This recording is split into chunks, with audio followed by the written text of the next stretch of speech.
filmmaking is that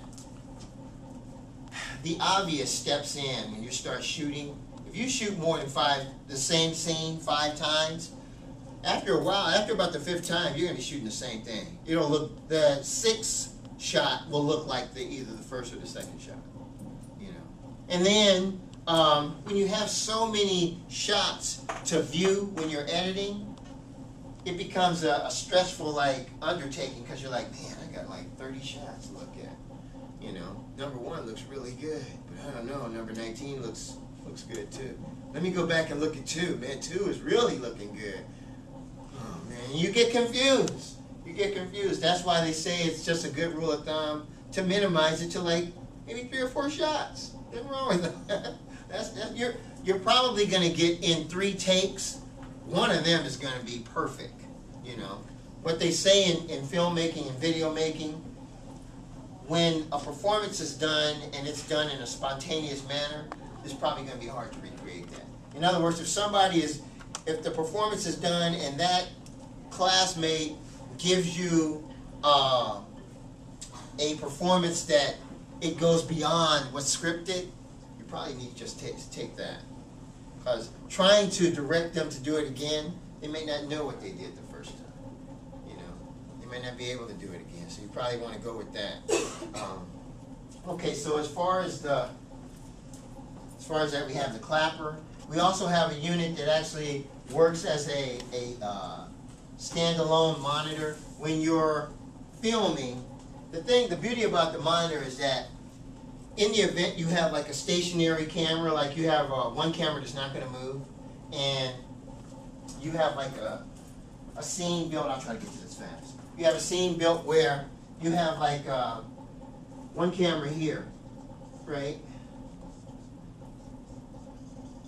And this camera is getting all of this action with this character, this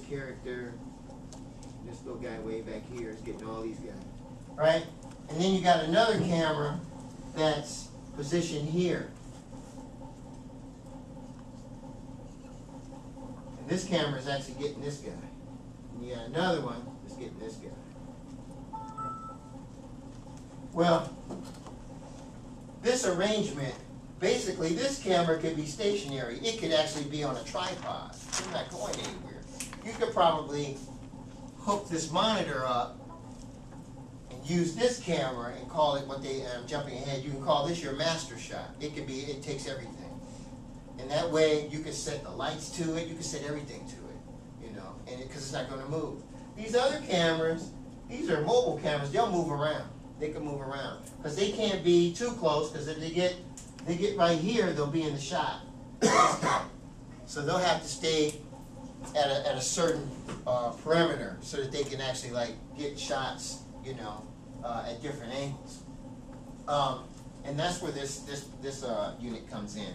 The thing about this unit is very heavy, and again, if you drop it, it's gonna break. Okay, so it's gonna drop it. Okay. Now, as far as the mics, we have the American Idol mic, which is known as the SM58, but I like to call it the American Idol mic or the auditorium mic. This is the best mic ever. You can drop this mic, okay? You slam it to the ground, you're probably gonna break it, okay? But you could drop it on accident, and it'll probably be fine. I'm not gonna drop it now because I'm scared that it'll probably break, you know? But you could drop it, and it'll probably be fine. You drop, oh man, you dropped the mic, you know, and it'll be fine. It's durable. It's kind of heavy, and it's the best mic ever. The only thing about this mic is it has a range where it's what they call a 360-degree range, which means that it's not the mic of choice because it gets everything. If you're trying to get just Roger here talking, it's gonna get all this too. You get all that. So it's not the best mic of choice. Now this mic is known as the shotgun mic. I have to be very careful because I broke one of these. The shotgun mic is the Art Institute's most expensive mic. Okay, this is the mic. Geez, they didn't give me that other thing for it. This is the mic that you normally see in a TV show where they have the boom mic. If I can get this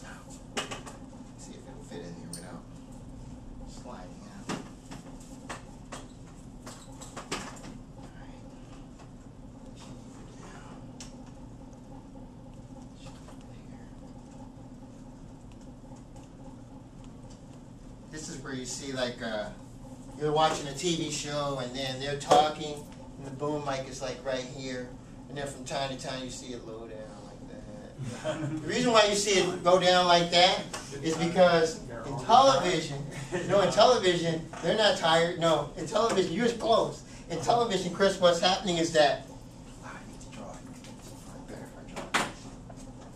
you're sitting in a seat, and there's like this little unit here in front of you, and it has like a little joggle switch, and if you move it forward, it'll make this mic that's way out here, it'll make it go down.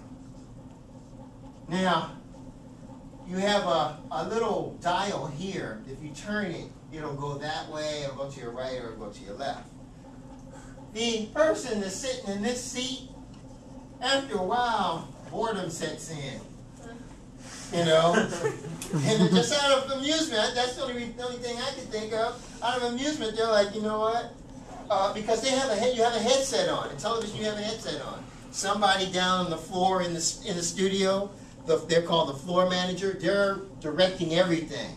Okay, their job is to direct everything so that the directors who is in the booth can actually know that what the director assigns to the floor manager will be done, will be carried out. But the person assigned to the boom, they're like a crew member they're isolated. They're by themselves. They're sitting up in a station, above the stage, above the set. They're sitting up high. And after a while, boredom sets in. You can kind of talk to your other crew members, hey man, what's going on? After a while, they kind of zone you out, And that's when you decide, okay, well, I'm just going to lower mine down. And then they'll start talking to you, hey, the mic's in the shot. Oh, sorry. What you doing? I don't know. I'm sorry. Hey! And that way they start communicating with you again, and that's why they do it. They do it on purpose because they're like, I feel lonely, man. How come nobody will talk to me? And if you lower the mic, they'll talk. Because they'll say, well, why is the mic in the shot? Why is the mic in the shot? Who's running the mic? And then if you don't say anything, that upsets the floor manager, him or her, to no end. And then they'll look on their sheet and they'll find out what your name is. Hey, Chris, are you bored? Oh, am I in the shot? Okay, hold on, I got it. And you pull it back. And they're like, it's an easy thing to operate. Well, not really. It's got a lot of play in it. It's like if I do this, don't do that. Oh, see, it goes down. See, it just goes on. I can't bring it back up. But that's what they do. They, at UCLA, they have you take 2 classes in television, and in the television class, the coolest job is the boom mic. That's the coolest job. You can sit there and you can eat potato chips and soda. Nobody will know that you're eating. They really almost forget about you until you lower the mic. You can have the mic. You can make the mic go all the way to the door, and it can be right there. And they'll be like, I don't see the mic. I don't hear anything. Oh, maybe okay, I gotta move over here. Man, this thing really moves around real easy. Okay, just stay in they want you to stay in one place. And after a while, like I said, that becomes boring. You're like, I wonder if I just move over here. I wonder, can it swing down? And then you realize that the boom mic, the one that actually is what they call is anchored to a rig, the boom mic itself actually can lower by itself and it can swing like that. Really? And then when it can do that, yeah, it can hit people. Once you realize it can do that, then you become amused quickly, like, it can hit them in the head. And then the actors, because I